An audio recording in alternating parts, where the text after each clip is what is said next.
পুষ্টি নিয়ে ম্যাডাম সার্বিকভাবে সব ধরনের কাজ করছে এবং স্যার বলছিলেন যে পুষ্টি খুবই গুরুত্বপূর্ণ একটি বিষয় যেটা বিকাশের ক্ষেত্রেও সহায়তা করে।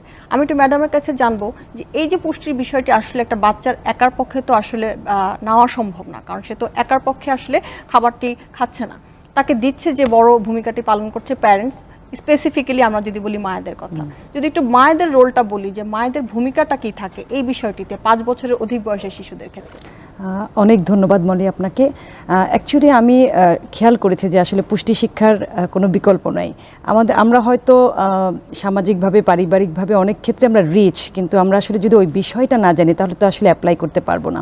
আমি যেটা একটু খেয়াল করেছি যে আমাদের হয়তো ফাইন্যান্সিয়ালি প্রবলেম নাই, কিন্তু না জানার কারণেই পুষ্টিটা অ্যাপ্লাই করতে পারছি না, কোন খাবার থেকে সে সঠিক পুষ্টি পাবে। এবং স্যার যেটা বললেন যে ডেফিসিয়েন্সিও গ্রো করেছে, হ্যাঁ, ইনফ্যাক্ট আমাদের দেশে এই প্র্যাকটিসটাও নাই যে একটা বাচ্চার টোটাল ব্লাড কাউন্ট ডক্টর ছাড়া এটা সাধারণত করে না। মানে বাচ্চাদের তো অপুষ্টির যে ইয়েগুলো লক্ষণ কিন্তু আমরা বুঝি যে একটা বাচ্চা খুব বেশি হাইপার, খুব খ্যান করছে, খাবার একেবারে নিচ্ছে, ইরিটেটেড, মুখে ঘা, চোখগুলো পেল বা চোখ বসে গেছে, এগুলো কিন্তু আমরা দেখি যে এটা দেখলে বুঝি সে ডিহাইড্রেট কিনা, সে কেন তো হাইপার হচ্ছে, তার এত অরুচি কেন, হ্যাঁ, তার মানে স্পেসিফিক কোনো নিউট্রিয়েন্টের ঘাটতি তার হচ্ছে। সো পরিবারকে আগে হলো নিউট্রিশনটা বুঝতে হবে যে কোন খাবার থেকে কোন জিনিসটা যাবে। স্যার ফিশফাসের কথা বললেন, হ্যাঁ, একটা সময় দেওয়া হতো একটা খাবার থেকে সব নিউট্রিশন, এটা আমরা এখনও বলি, কিন্তু নট অনলি ফিশফাস, এখনও মায়েদেরকে এমন কিছু মেনু তৈরি করতে হবে যেখান থেকে ম্যাক্রো মাইক্রোনিউট্রিয়েন্ট বোথ তারা পায়। এবং 5 বছরের উপরে শিশুরা স্কুলে যায়, এখানে একটা নিউট্রিশন ফল হয়, ডেফিনেটলি হয়, বিকজ অফ ম্যাক্সিমাম ক্ষেত্রে দেখা যায় যে ব্রেকফাস্ট করে না।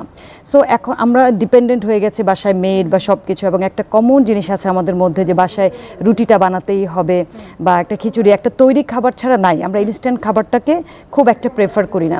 কিন্তু আসলে প্রয়োজনে যেমন একটা 5 ইয়ার্সের একটা বাচ্চাকে স্কুলে না খাইয়ে পাঠানো, এখান থেকে কিন্তু তার একটা ল্যাকিংস, এবং এই ল্যাকিংসটা একটু একটু করে হয়। সে কীভাবে স্কুলে গিয়ে মনোযোগী হবে, দিনের প্রথম শুরুতে যেহেতু তার বডিতে কোনো গ্লুকোজ না যায়, সে কিভাবে অ্যাক্টিভ হবে। স্কুলের পড়া, অনেকে কমপ্লেইন করে যে স্কুলের পড়াটা ঠিকমতো লিখে আনে না বা করছে না, বাচ্চাটা অমনোযোগী। প্রতিটা জিনিস কিন্তু রিলেটেড অন নিউট্রিশন।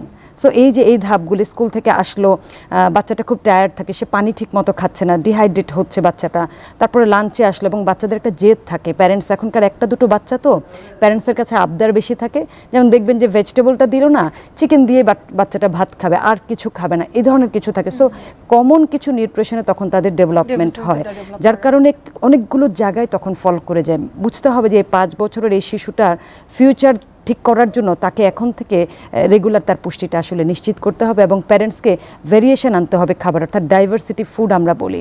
ইনফ্যাক্ট যদি ফর্টিফাইড খাবারও যদি আমরা রাখতে পারি, লাইক একটা তেলে ভিটামিন A, D, E কে যুক্ত থাকে, একটা সিরিয়ালে যদি আমরা ফর্টিফাইড করে দিতে পারি, যেমন আয়রন আলাদা করে খেলো না, বাট ফর্টিফাইড আয়রন আছে, এটাও কিন্তু শিশুর জন্য অনেক ইম্পর্টেন্ট। সো এই জায়গাগুলো যদি প্রসেস করে সেটাকে দিতে হবে, 3 বছর বয়স থেকে শিশুকে তৈরি করতে হবে এইসব খাবার দিয়ে। 5 বছর বয়সে যদি আমরা স্কুলে দিও, 3 বছর বয়স থেকে কিন্তু শিশুর চোখে যাতে ভালো দেখতে পারে, যদি ভিটামিন A এবং অন্যান্য জিনিস, তারপর কানে যাতে ভালো শুনতে পারে, কমিউনিকেশন, এই জিনিসটা যদি ভালো ডেভেলপ না করে তাহলে কিন্তু শিশু স্কুলে গিয়ে কিন্তু হোঁচট খাবে, এবং টিচার যারা আছে তারাও কিন্তু বুঝতে পারবে না যে শিশুটা পিছিয়ে কেন। বাসায় হয় কি যে আমরা একটা নির্দিষ্ট পরিসরে খেলাধুলা করছি বা ফিজিক্যাল অ্যাক্টিভিটিস করছি, কিন্তু স্কুলে একটা বড় পরিসরে হঠাৎ করে অনেকের সাথে তার মিশে যায়। তো একটা নতুন পরিবেশে খাপ খাওয়ানোর জন্য তার কিছু এক্সট্রা এনার্জি বা এক্সট্রা একটা নিউট্রিয়েন্টের দরকার হয়, সেটা হয়তো বা মারা তাদের ব্যস্ততার জন্য, বিশেষ করে কর্মজীবী মা যারা থাকে তারা আরো বেশি হয়তো বা খেয়াল করতে পারেন। আমি